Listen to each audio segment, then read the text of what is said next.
Good night, everyone. Welcome to EmoNews for tonight, the 22nd of September 2025. I'm your presenter, Rick Francis, and it's a pleasure to be with you this evening. Let's take a look at the headlines. Discover Dominica Authority showcases island in Martinique ahead of World Korea Music Festival 25. Government hands over boat engines to fishers in Soufriere. 28 officers enroll in UE Criminology program in St. Vincent. St. Kitts and Nevis celebrates 42nd independence with patriotic parade. Russian strikes kill 3 in Ukraine. Dominica's Thea Lafont elected to World Athletics Athletes Commission.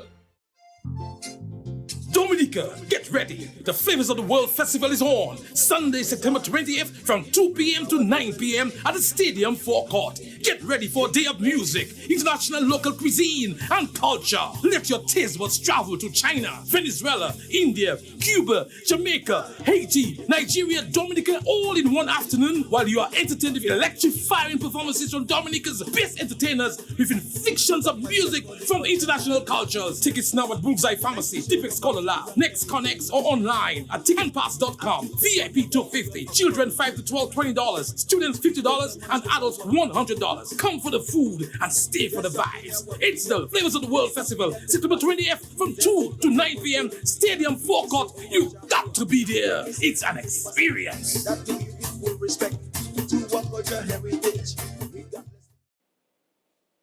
Welcome back, everyone. Up first in local news, the Discover Dominica Authority, DDA, brought the island's magic to Fort de France with a media cocktail at Simon Hotel, highlighting Dominica's eco-adventures, culinary delights, Kainago heritage, and the upcoming 25th World Korea Music Festival, October 24 to 26 in Roseau. More than 30 stakeholders and media partners attended, including representatives from the French Council, ATV, RCI Martinique, and Martinique Premier. The event deepened cultural and tourism ties with building excitement for World Korea Music Festival 25. From September 8 to 13, a DDA delegation also visited Guadeloupe and Martinique, hosting media cocktails and engaging with over 70 media houses, cultural leaders, and tourism stakeholders. A lively bouillon performance by Shelley of Signal Band gave audiences a taste of the festival energy. The mission resulted in strong regional media coverage, strengthened partnerships with French neighbors, and renewed enthusiasm for Dominica as more than a festival stage, but a year-round destination for culture, adventure, and relaxation. At a handing-over ceremony in Soufriere, Minister for Tourism Dennis Charles Pemberton highlighted the government's continued support for the fisheries sector as part of Dominica's recovery from Hurricane Maria. She explained that the selection of beneficiaries underwent a rigorous multi-step vetting process to ensure transparency and fairness. The minister also clarified that the initiative is funded through a US $66 million loan agreement with the World Bank, not a grant, with a significant portion dedicated to fisheries development. In this phase, 108 fishers received outboard engines, including 50 for large boats. Minister Charles Pemberton stressed the importance of this assistance in helping fisheries build livelihoods and strengthen the island's food security. The Caribbean Youth Environment Network, CYEN Dominica, in collaboration with Ocean Conservancy and the Dominica Solid Waste Management Corporation, DSWMC, successfully observed International Coastal Cleanup Day 2025 on Saturday, September 20 at Ansdeme Beach. The cleanup was hailed a success, with over 150 students from various secondary schools joining volunteers to remove debris and sargassum from the beach. The activity not only gave Ansdeme much-needed cleanup, but also contributed to safeguarding marine life and preserving Dominica's coastal ecosystems. Hi, my name is Wendy Wallace. I'm the Vice President of the Caribbean Youth Environment Dominica chapter, and this is an exciting event. What took place here today is pretty monumental. We at CYEN Dominica chapter would have celebrated International Coastal Cleanup Day today, and there were 4 secondary schools here, SPSS, ITSS, SMA, and Convent High School. We had over 150 students here today on the beach, cleaning up and really keeping our environment clean. International Coastal Cleanup Day is celebrated worldwide. Young persons across the world are engaged in keeping the environment clean. And you know, here in Dominica, we are all about the nature isle. We are all about sustainable tourism, and we are all about the marine environment. And what we notice at Ansdime Beach, you know, Ansdime is not just a beach; it is also a port of entry. And there was an influx of sargassum here in recent times. Most of the sargassum has already hit the floor bed, but we realize there's a lot more discussions that can be had around sargassum in Dominica. On Thursday, we had our pre-cleanup webinar where we invited Dr. Allen from Barbados to speak about the impact of sargassum in Dominica, in the Caribbean, and the conversation really sparked a lot for the young people. There's a lot of trash, as you can see, we would have collected on the beach today. This actually overwhelmed us.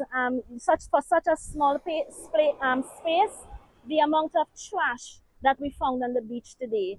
So we would have bagged this trash according to the particular materials. The white bags are plastic materials, and in the green bags are biodegradable materials. In the black containers are already the metals and the glass containers. Yes. Buses departed Roseau from 6:45 a.m., ensuring strong participation. Coastal Cleanup Day is recognized globally as a vital initiative against marine litter, and this year's effort in Dominica reinforced the importance of community action. To our sponsors, thank you immensely. Do It Center, Jolly's Pharmacy, ICC, Dominica Solid Waste Management, the secondary schools. Thank you so much for coming on board and supporting us as always. The Catholic Church joined in the worldwide observance of the Jubilee for Catechists, part of the 2025 Jubilee Year of Hope, with a special celebration held at the St. Francis Xavier La Plaine Roman Catholic Church on Sunday.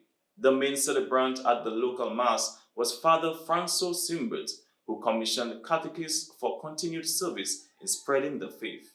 The Jubilee served as both a spiritual renewal and an expression of gratitude for the dedication and witness of catechists within the Catholic community. And finally, in local news, Choppy Paul Dominica donates school supplies to Newtown Primary students. On September 19, 2025, students of the Newtown Primary School have once again benefited from the generosity of Standards Agro Processing, operating under the trade name Choppy Paul Dominica, through the donation of school supplies to pupils across all grade levels. This initiative, now in its fourth consecutive year, was spearheaded by Mr. Kyle Francis, a proud alumnus of Newtown Primary. In his remarks, Mr. Francis encouraged parents to remain actively involved in their children's growth, emotionally, physically, and academically, while stressing the importance of continued investment in the nation's youth, who represent the future. Principal Miss Anita Williams expressed heartfelt gratitude on behalf of the school community, noting that the rising cost of school materials has placed added pressure on families. She described the donation as a timely and meaningful gesture that eases the burden, while encouraging parents to support businesses like Choppy Pulp Dominica that remain committed to community development. This ongoing partnership between Choppy Pulp Dominica and Newtown Primary highlights the vital role of corporate social responsibility and the positive impact of business investing in education and community growth. And now for regional news. In celebration of World Cleanup Day, Sanders Barbados teamed up with Inter-Caribbean Airways and Barbados Tourism Marketing Inc. for their second annual Coastal Cleanup. Volunteers of all ages came together for a strong show of community spirit, collecting debris along the island's shores. Sanders Barbados General Manager Bruno Coesno and Inter-Caribbean's Peter Paris Both emphasized the vital role businesses play in environmental stewardship. Sandals PR manager David Hines noted this year's effort was smoother, an encouraging sign that the message of keeping beaches clean is gaining ground. The BTMI's involvement highlighted the direct link between a clean environment and Barbados' success as a top tourism destination. A historic milestone was reached on September 18, 2025, as 28 officers, 26 from the Royal St. Vincent and the Grenadines Police Force and 2 from His Majesty's prisons, enrolled in the Bachelor of Science in Criminology and Criminal Justice at the University of the West Indies, UWI, Five Islands Campus, Antigua. This marks the largest group of law enforcement and correctional officers from St. Vincent and the Grenadines to pursue the program simultaneously. The milestone was recognized during UWI's matriculation and welcome ceremony held at the campus gymnasium and live-streamed across all UWI campuses. In St. Vincent and the Grenadines, senior officials, media representatives, and well-wishers gathered at Beachcombers conference room to view the event virtually. Commissioner of Police Avil Williams hailed the enrollment as a defining moment. This achievement demonstrates our officers' commitment to lifelong learning and professional excellence by investing in education. We're shaping stronger leaders and building a more resilient justice system for the people of St. Vincent and the Grenadines. In a release, the RSV GPF emphasized that the officers' academic pursuit represents a bold step toward modern policing, professional development, and strengthening the nation's justice system. Warm congratulations were extended by the Commissioner, the Superintendent of Prisons, and colleagues from both institutions wishing the cohort success in their studies. St. Kitts and Nevis celebrates 42nd independence with patriotic parade. Hundreds of nationals in patriotic colors filled Warner Park Cricket Stadium on Friday evening, September 19, to mark St. Kitts and Nevis' 42nd independence anniversary. Spectators enjoyed impressive displays from the Defense Force, Coast Guard, Police, Cadet Corps, Fire and Rescue Service, Prisons, Customs, Port Authority Police, and Brownies. Governor General Dame Marcella Liberd inspected the troops before the ceremonial march passed. A highlight of the evening was a historical reenactment by the Defense Force, showcasing the 4th West India Regiment in period uniforms with British land pattern flintlock rifles. The precision drills and rifle firing demonstrations drew loud applause. Patrons praised the event's new evening schedule, noting the cooler atmosphere and vibrant turnout. Among the packed stands were residents, families, and diplomats representing countries including Cuba, Taiwan, Venezuela, Argentina, Turkey, Canada, Paraguay, the United States, the EU, and Japan. And on the international scene, a massive memorial was held in Arizona for conservative activist Charlie Kirk, who was shot and killed earlier this month at age 31. President Donald Trump headlined the event, calling Kirk a great American hero and a martyr for American freedom. Tens of thousands filled State Farm Stadium, where Trump and top officials, including Vice President J.D. Vance, praised Kirk's political legacy. Kirk's wife, Erica, delivered an emotional speech saying she forgives her husband's alleged killer, but President Trump rejected that message, saying, "I hate my opponent. I'm sorry, Erica." The event, filled with music and chants of USA, felt like a blend of political rally and revival. Elon Musk was also in attendance, seen shaking hands with President Trump. Erica Kirk, now the CEO of Turning Point USA, vowed to carry on her husband's mission, saying his death sparked not violence, but a revival. International Day of Peace, a call to end conflict as wars rage and lives are torn apart across the globe. This year's International Day of Peace issues a peaceful reminder the world is crying for peace.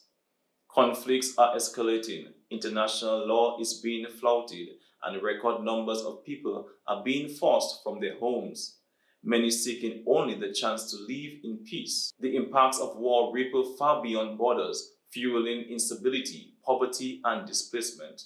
Leaders and communities alike are urged to silence the guns, end the suffering, and build bridges that create stability and prosperity.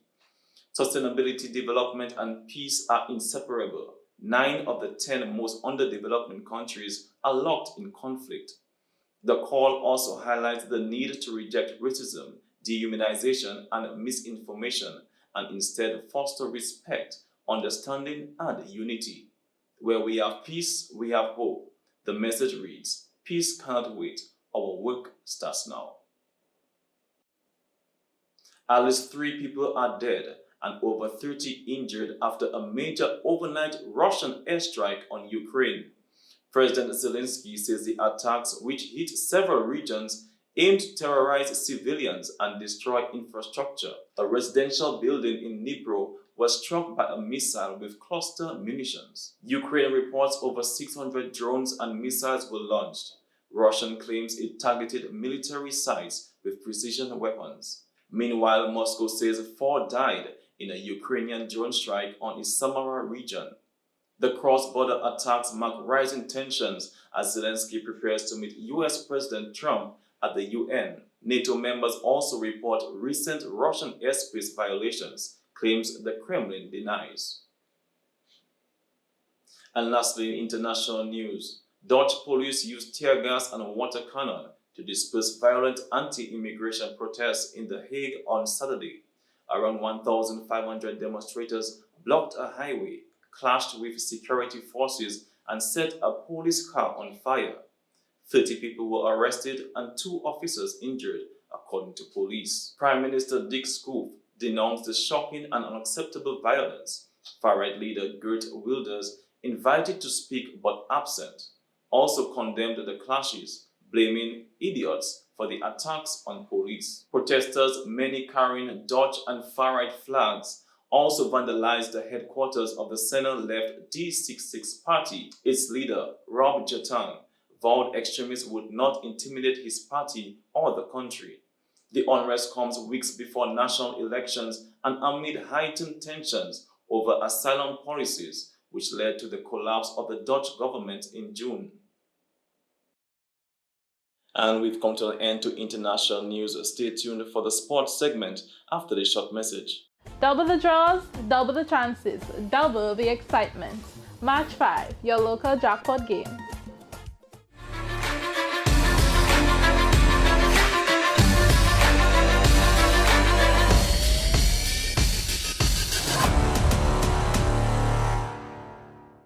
Welcome to the sports segment. Dominica secured the bronze medal at the 2025 Eastern Caribbean Volleyball Association Men's Final Four tournament, defending Grenada in straight sets 3-0, 25-19, 28-26, 26-24 at the YMCA in St. John's, Antigua and Barbuda. The Dominican side started strong, taking early control by dominating the opening set. Grenada responded with greater intensity in the second set, but Dominica stayed composed and closed off the match in 3 sets to seal the victory and claim the medal. A powerful attacking display gave Dominica the advantage with a 40-34 edge in kills. The team also recorded 8 blocks, while both sides tied in service 4-4. Errors were nearly even, with Dominica committing 27 and Grenada 24. Captain Jan Florent led the scoring for Dominica with 13 points, closely followed by middle blocker Nestor James with 12. Grenada's top performer was Darren Oxford, who tallied 15 points. Antigua and Barbuda ultimately captured the championship title as the tournament ran from September 19th to 21st, featuring matches among Dominica, Grenada, St. Lucia, and the host nation. Dominica's head coach, Itoma James, reflected on the significance of the team achievement. Okay, well, we had a tournament in Antigua, the Dominica senior men's volleyball team. We placed 3rd. We expected to do a bit better in the tournament this year. We came up against some really stiff competition, lost some close games. We hope that we can just go back to the drawing board and come back stronger next year. We have some pretty young players, so we're going to pretty much have the same type of team coming through next year. We just work on our mistakes. I know that the guys did very well. They did their best, and we just hope that we can do better next year. Congratulations to the Antigua team who won the finals. I think they came out and they showed that they were the better team this year, and they deserve the championship that they won. We're just hoping that next year we can come better and dethrone them. World Athletics has announced the results of its Athletes Commission elections held during the 2025 championship in Tokyo. Dominica's Thea Lafont is among 6 athletes elected to serve from the 2025-2029, joining representatives from Sweden, Slovenia, the Netherlands, Ukraine, and Italy. The election saw a record 95.5% turnout, with athletes voting both in person and online for the first time. Eligibility required recent participation in either the World Championships or the Olympics. Returning members like Dame Valerie Adams and Renaud Lavillenie will continue to serve, while outgoing members, including Bulgaria's Yvette Lalova, Kolio, and Canada's Matthew Hughes, the commission will now select a deputy chair. Liverpool extended their flawless Premier League start with a 2-1 win over Everton, opening a 6-point lead at the top. First half goals from Ryan Gravenberch and Hugo Etikai gave the champions control, though Idrissa Gana Gueye pulled one back after the break to set up a tense finish. Anstott Slide, who had relied on late drama in recent matches, did the damage early, in this time maintaining Everton's long winless run at Anfield. The result also left Toffees boss David Moyes still searching for a first victory at Anfield after 23 attempts. Tournament newcomers, Barbados have been crowned the 2025 UEFA Women's Champions after a hard-fought 2-1 extra-time victory over St. Lucia in the finals. Final standings: first we have Barbados, second St. Lucia, third St. Vincent and the Grenadines, and fourth Dominica. Congratulations to Team Barbados on the historic triumph.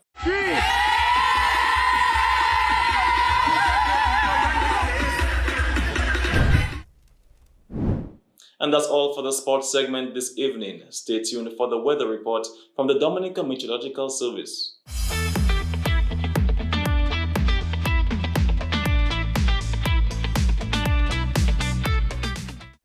Welcome to the weather broadcast for today, Monday, the 22nd of September 2025. From our studios in Jimmy, I'm your presenter, Marshall Alexander. As we take a look at our surface chat analysis here with Dominica in the Green Circle, we are looking at free tropical waves out in the Atlantic. This wave here, with the axis about 400 miles to the east of Les Antilles, approaching the area of Dominica during tonight into tomorrow. And here we have this tropical wave in the central Atlantic, about 1,400 miles to the east of Les Antilles, and this foot tropical wave near the coast of Africa, some 2,500 miles to the east of Les Antilles. All of these systems moving westwards.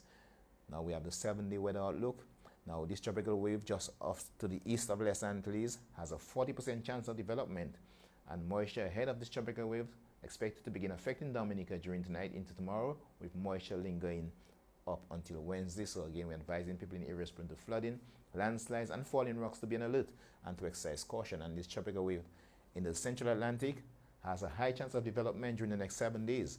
However, the projection is that this system is expected to pass to the north of the northern Leeward Islands out over the open water, and is expected to become a tropical depression or tropical storm during the next 7 days.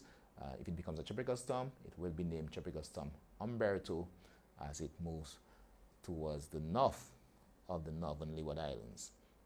Now, taking a look at earlier satellite imagery of Dominica here in the Green Circle, we can see some of the convection associated with that tropical wave expected to move through the area during the next coming days.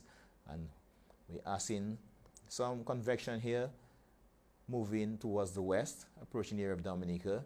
And also we have some convection associated with that tropical wave in the central Atlantic with a high chance of development during the next 7 days. And here we can see the convection associated with that first tropical wave near the coast of Africa. Taking a closer look here, we can see some of the convective activity and thunderstorm activity associated with that tropical wave just to the east of Les Antilles. Approaching Dominica, here we can see thunderstorm activity here and some of the activity associated with that tropical wave as it approaches the area. Again, we're advising people in areas prone to flooding, landslides, and falling rocks to be on alert and to exercise caution from tonight and into Wednesday. Here we have the moisture. Here we have the moisture associated with Hurricane Gabriel as it continues to move away from the area. And here we can see the moisture associated with a tropical wave which is presently approaching the area of Dominica here. And here we can see the moisture associated with that tropical wave with a high chance of development during the next 7 days, and moisture associated with that tropical wave just off the coast of Africa. Taking a look at satellite imagery, here we can see the areas of cloudiness with convective cells or thunderstorm cells associated with the tropical wave as they approach the area. Here we can see some of the convective cells of thunderstorm cells, which would include thunderstorm clouds as they approach the area of Dominica here in the green circle. And here we can see some of the thunderstorm cells associated with that tropical wave out in the central Atlantic with a high chance of development. Taking a closer look, Dominica did experience an increasing cloudiness, mainly during the morning period. However, we could see that a reduction in cloudiness occurred during the afternoon. Here we can see the reduction in cloudiness following here. Now, taking a look at earlier satellite imagery, Dominica did experience some scattered showers during the morning period with a relatively dry atmosphere taking effect by afternoon as a high pressure system became the dominant feature during the afternoon. Now, tonight's weather is expected to be increasingly cloudy with scattered showers and a chance of isolated thunderstorms. Temperatures expected to be down to 24 degrees Celsius on the coast and 23 degrees Celsius in the interior. And tomorrow and Wednesday, we had yellow vigilance. That means severe weather could impact you. So we expect to see an increasing cloudiness with scattered showers, which could be moderate to heavy at times with the possibility of some isolated thunderstorms. So we're advising people in areas prone to flooding, landslides, and falling rocks to be on alert and to exercise caution during Tuesday and Wednesday. A reduction in moisture levels can be expected by Thursday, with conditions being partly cloudy to cloudy with some scattered showers and a slight chance for isolated thunderstorms. A slight increase in wave heights can be expected on Tuesday and Wednesday, with wave heights decreasing to 5 feet by Thursday. High temperatures are again expected by Thursday, with temperatures peaking up to 33 degrees Celsius. So again, stay cool and hydrated during Thursday. High tide tomorrow will be at 5:16 a.m. and 5:03 p.m. and low tide will be at 11:06 a.m. and 11:40 p.m. Sunrise tomorrow will be at 5:54 a.m. and sunset will be at 6:01 p.m. Again, stay informed, stay safe. Scan our QR code here to follow us on our WhatsApp channel. Search Dominica Met to follow us on Facebook and Instagram. And also visit our website at www.weather.gov.dm. Stay informed, stay safe, be prepared as we are in the hurricane season. See you next time. And that's all for tonight's news segment for the 22nd of September 2025. I'm your presenter, Rick Francis, and you're viewing EmoNews, every moment online.